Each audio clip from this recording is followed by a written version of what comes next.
All right, so we are going to have a Thanksgiving challenge, and here's what Thanksgiving challenge is.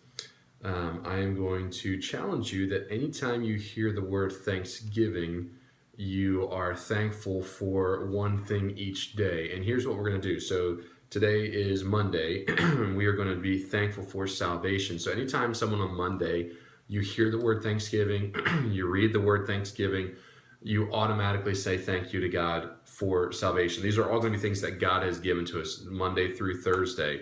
And especially on Thursday when you're hearing Thanksgiving a lot, because it is in fact Thanksgiving, when you hear it or read it, you're thankful for that one thing. You just stop, take a second. I'm not talking about you break down onto your knees and, oh God, thank you, or anything like that.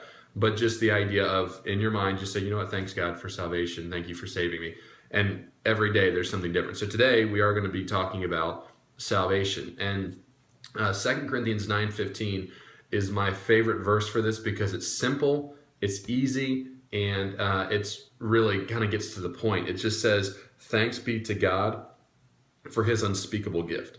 So the first part of 2 Corinthians 9 was talking about being a cheerful giver, so giving money cheerfully to the church, not to the church necessarily, but to God through the church. And so there was this conversation with Paul and these people about, hey, be a cheerful giver because God rewards cheerful giving, not just giving, but when we're excited about giving back to God. And he's talking about this with the Corinthian people. And then he gets to the end of it, and it's almost like Paul stops and says, you know what?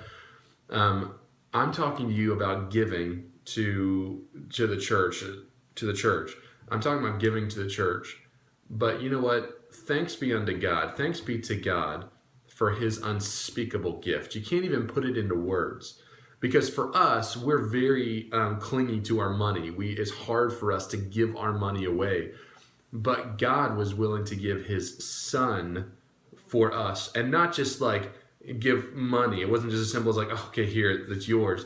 It was watching his son be brutally beaten, marred, hit, beard ripped out, spit on, mocked, lied about, ridiculed.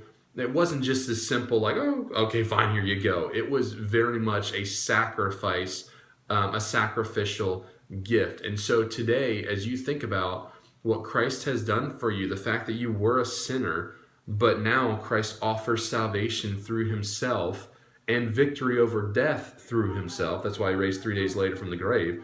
Because we have that, we ought to, every time we see the word Thanksgiving, every time we talk about it today, every time we hear it or read it today, we just stop and say, God, thank you for being willing to save someone who didn't deserve it. But all I can say to you today, God, is thanks be to you for your unspeakable gift. The teen of the day today is Megan. You pray for her in school. Obviously, a couple days left before a little bit of a break.